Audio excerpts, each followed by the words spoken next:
Hello and welcome to this very special segment on NewsX. We are tracking the single most important question on everybody's minds. Who's winning 2024? I'm Megha Sharma. Ladies and gentlemen, you'll be able to see the exit polls right here on NewsX at 6 p.m. on the 1st of June and the results all day long on June 4th. Until then, we are getting you this daily expertometer, where analysts put together what they feel is the pulse. In this segment, we are joined by Mr. A.K. Mishra. He is a political analyst and a television commentator.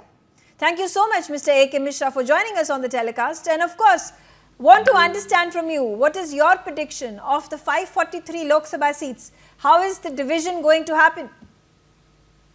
The division, it is very much clear. Approximately whatever the seats it is available, NDA plus allies, BJP plus whatever they will fall approximately somewhere in between of 325 to 350. 400 or 400 plus, it is possible in a very specific type of the conditions that later on we can discuss. But the question is this, that why I am saying all these things, there are the logic. For example, in first and second phase, people or experts, they were saying there is the low voting. Low voting doesn't make a difference. For example, when Rajiv Gandhi got 400 plus seats, the voting percentage was 62%. So voting, whether it is 25, 30% or 90%, of course, the seats will be fulfilled, victory as well as you can say the defeat will be there. So the basic reason behind this was whatever the capability BJP and their allies they are having, they have developed themselves as a victory machines. Of course, someone is saying that their workers as well as the party members, they are in anger, they are not supporting. No matter, merit is merit, may go down, merit may go, you can say the up, that is the different thing. Voting will be less, voting will be high. Only the difference will be that the fraction or margin of the victory and loss, it may be a different, particularly in this time. For example, if any BJP candidate was winning by 5 lakhs, this time fair enough. But you know, what I'm interested right now is the numbers. You said that BJP NDA is going to win about 330. Is this what you're saying? Is this what you're predicting? In between of 325 to 350. Okay. And what about India Alliance? What about Congress, the DMK, TMC, and other India Alliance member parties? No. India Alliance as a whole, you say whether it is DMK, TMC, Congress and Aam Aadmi Party, all these things. Maximum, all total, they can gain approximately 125 to 150, 125 to 130, 40 seats, likewise that. Okay. All over will be. Okay, all right. Next state moves, let's move to Tamil Nadu. You know, 39 seats. It is a bastion of the DMK. Can BJP this time around get a foothold into the state? No, actually, I think especially the politics of South India, except Karnataka, it is totally different and a tough task for BJP. There they can gain maximum of 5 to 7 seats out of, you can say, particularly DMK or Dravidian, they are very much established. Same kind of condition it is in Kolkata, likewise in West Bengal. If we are going to talk over the West Bengal, of course, since BJP has invested 10 years, a rigorous, you can say, the workshop and efforts they have put in, that's why they can gain better. But in South Indian seats, whatever you can say, the 0 seats were there, we can assume, except Karnataka, but they will be gaining. So there will be the... Okay. Please. So you're saying 7 to 8 seats for BJP and the rest of them for DMK. Any seats for Congress? Of course, 3-4 seats I have put it in my Excel seats, 3-4 or 5 seats maximum, in best possible condition. Because of Congress has already, you can say, removed or they have lost their footprint. That is not the time of Rajiv Gandhi or Indira Gandhi when they were very much strong at that time. Okay, all right. Karnataka, there are 28 seats. Again, like you said, it has been a bastion of the BJP. This time around, it is BJP and JDS working together.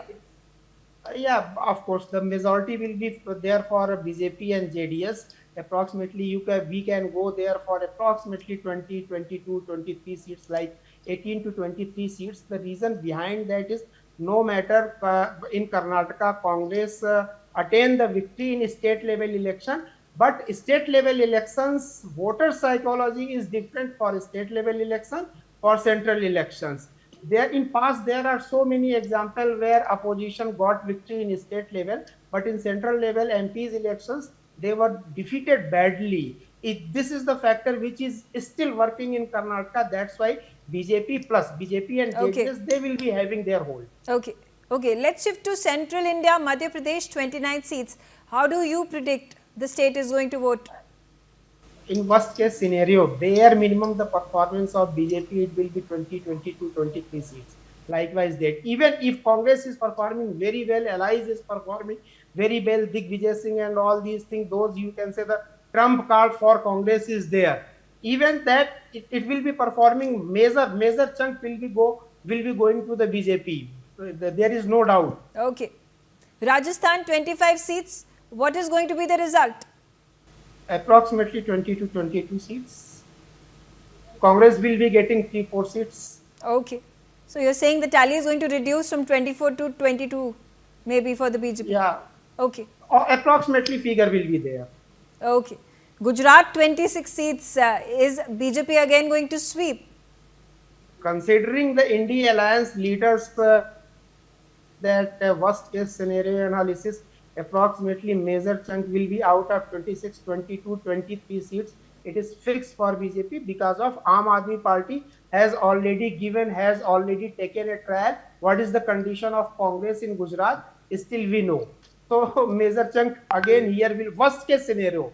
It will be in favor of BJP. Delhi, there are 7 seats. India Alliance, Aam Aadmi Party and the Congress are coming together for the first time.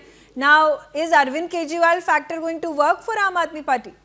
Arvind Kejriwal factor was doing well, but whatever the recent development in case of Swati Mal, it will be hampering each and everything. However, I was in mood to give out of 7 seats, at least you can say the 4 seats for BJP, 3 seats for Aam Aadmi Party, Congress and all these things. But I think maximum in this situation, I will give worst case scenario again here that maximum 2 seats Congress and Aam Aadmi Party can take. Otherwise, it is very much possible that at least bare minimum 6 seats it may be fixed for BJP. Uttar Pradesh, 80 seats. BJP has been performing spectacularly. Can it increase the number of seats it had won last time around in 2019? A little bit, but a very small fraction of, you can say, the gap may be there, decrease in number of seats. Likewise, in past, they have got approximately 72 seats. It will be approximately 4-5 seat minus will be there, 65, 68 or approximately 70 seats. Because of Congress, Rahul Gandhi is standing from Raya Bareli.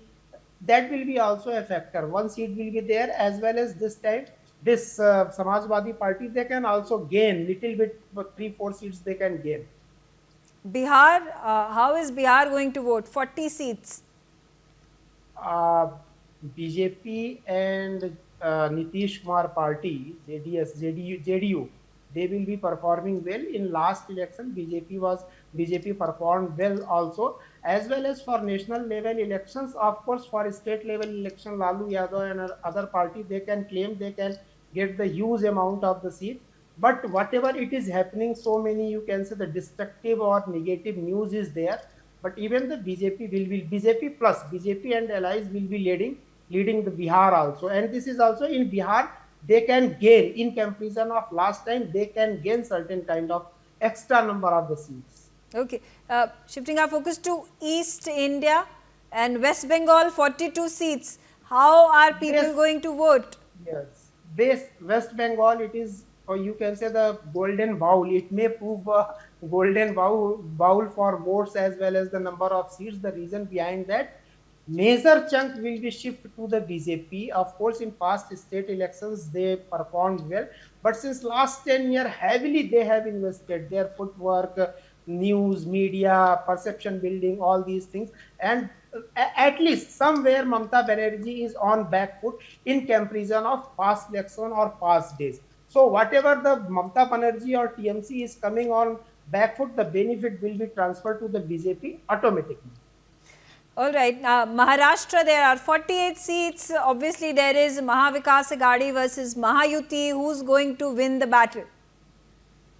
Well, voters are very much confused then, obviously, but naturally, they select the best stable option. No matter there are so many party, Mahavikas Aghadi is there, Sharad Pawar, Uddhav Thackeray Shiv Sena, this Shiv Sena, that Shiv Sena. But in total, since voters are very much confused, they are very much aware that Uddhav Thackeray is not going to make the government, Sharad Pawar is not going to make the government. So a natural inclination towards the most stable party or allies will be there. That's why BJP plus will be leading in Maharashtra also. This state of, you can say, the mind, confucius state of mind will work, will go in favor of BJP and allies. Okay, all right. On that note, thank you, Mr. A.K. Mishra, for joining us, giving us your predictions on Expertometer.